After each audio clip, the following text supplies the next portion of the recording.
बहुत बहुत धन्यवाद। माननीय सभापति महोदय, मेरे को मांग संख्या 3940 के ऊपर बोलने का अवसर दिया, उसके लिए बहुत बहुत धन्यवाद। पिछली सरकार ने जिस तरीके से खाली खजाने के साथ लंगड़ी वित्त व्यवस्था सौंपी, इस बजट में माननीय मुख्यमंत्री जी, वित्त मंत्री जी द्वारा वो सारी व्यवस्थाएं संजीवनी का काम करेगी। सुबह से यहाँ पे जितने भी माननीय सदस्यों ने चर्चा की, मैं पूर्ववर्ती सरकार के बहुत सारे कारनामे इन कागजों में है, जाऊँगा नहीं, मगर जिस तरीके से पूर्व के यूडीएच मंत्री ने जो बात यहाँ पे रखी थी कि नियम विरुद्ध बनाए गए चंबल रिवर फ्रंट के घोटाले जो नेशनल ग्रीन ट्रिब्यूनल एनजीटी ने भी नियम विरुद्ध बताया था, उसी के लिए मैं सुबह से बैठा बैठा यहाँ पे लाइनें लिख रहा था।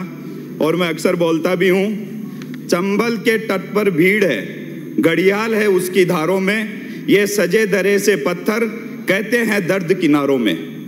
कुछ दबी हुई है पड़ते इनमें, कुछ जोड़ जतन का हिस्सा है, कुछ हेरा फेरी, कुछ लेन देन, इसमें काली दाल का किस्सा है। घाट सजे शिखर पर धवज पहरे, कौन कहेगा वैभव दर्शन ठीक नहीं, कुछ बची दरारें कहती है निर्माता की नीयत ठीक नहीं। मेरा पक्ष के साथियों से कहना है कि जिस तरीके से और जिस विभाग का जो पैसा था और वो राजस्थान की जनता के लिए लगना चाहिए था, यहाँ से सुबह से बहुत सारी चर्चाएं आई। शांति धारीवाल जी ने जिस तरीके की बात बढ़ाई, और मैं कहना चाहूँगा, यहाँ पे विपक्ष के नेता भी बैठे हैं, कि जितना भी जो आवासन मंडल का जेडीए का जो पैसा था, जितना भी पैसा वो कहाँ गया? 1 नंबर 2 नंबर बनने के चक्कर में, क्योंकि मैं 1 नंबर का मंत्री हूँ तो मैं बचाऊंगा। ये सदन और राजस्थान की जनता लाल डायरी का किस्सा भी नहीं भूली है। लाल डायरी आई थी और ये पूरा यूडीएच का पैसा उस लाल डायरी के कारनामे छिपाने के अंदर चला गया और राजस्थान की जनता रोती रही। मैं आपके कहने से मैं विगत सरकार के जो कारनामे हुए, खुद पूर्व मुख्यमंत्री अशोक गहलोत जी, जेडीए में भ्रष्टाचार हो रहा था और जिससे कहा कि जेडीए के अंदर कोई अफसर लगना चाहता है क्या, सभी अफसरों ने मना किया कि भ्रष्टाचार जैसी जगह के ऊपर हम नहीं लगना चाहते। ऐसी पोजीशन थी आपकी सरकार की। क्योंकि मेरे को पता है 7 ही मिनट का टाइम है, तो मैं सीधा मेरे विधानसभा क्षेत्र के ऊपर जितने भी जो अभी योजनाएं बनी, मैं मांग के ऊपर आऊंगा। यहाँ पे माननीय हमारे मंत्री महोदय बैठे हैं, मेरा सीधी मांग के ऊपर मेरा फोकस रहेगा कि जिस तरीके से ग्राम सिरोली और दांतली के अंदर जो इकोलॉजिक जोन के अंतर्गत आवासन मंडल द्वारा हमारी अवाप्ति की जो कार्रवाई की है, उक्त भूमि को एक्वायर की जाए।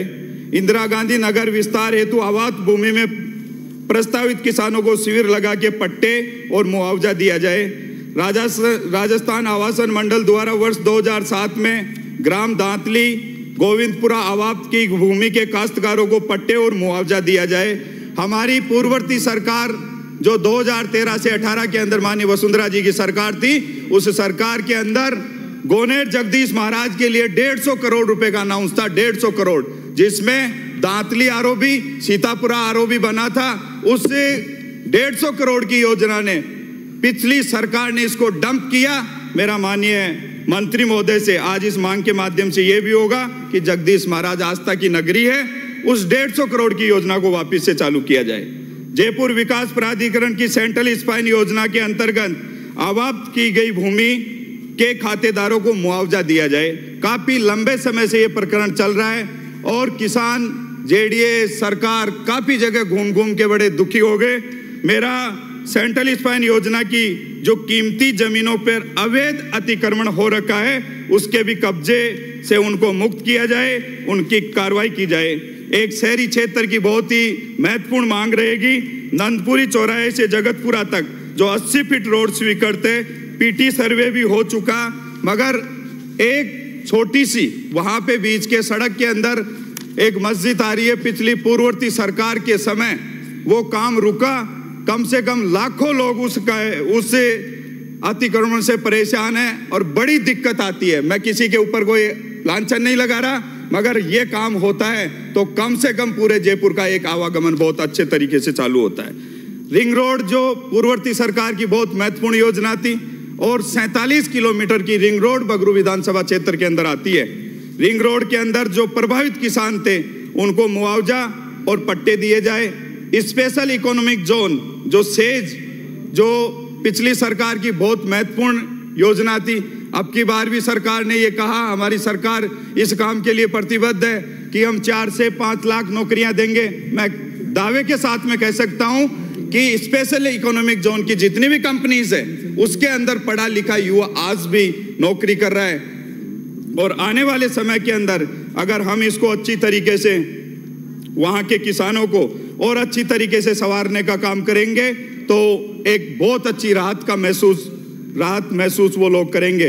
विधानसभा क्षेत्र के अंदर जो नवसर्जित नगर पालिका थी, जो विकास के मामले के अंदर कहीं ना कहीं पिछड़ गई थी, उन नगर पालिकाओं को 5 करोड़ रुपए का जो अनुदान है वो दिया जाए। और मेरा माननीय सभापति महोदय, आपके माध्यम से निवेदन रहेगा कि विगत सरकार में बगरू नगर पालिका द्वारा जो अवैध पट्टे जारी किए थे, सरकारी भूमि के ऊपर पट्टे जारी किए गए थे, मैं माननीय मंत्री महोदय से मेरा निवेदन रहेगा कि नगर पालिका के पट्टा संख्या 2058 दिनांक 1/8/2022 की शिकायत 2 साल से विभाग में लंबित है।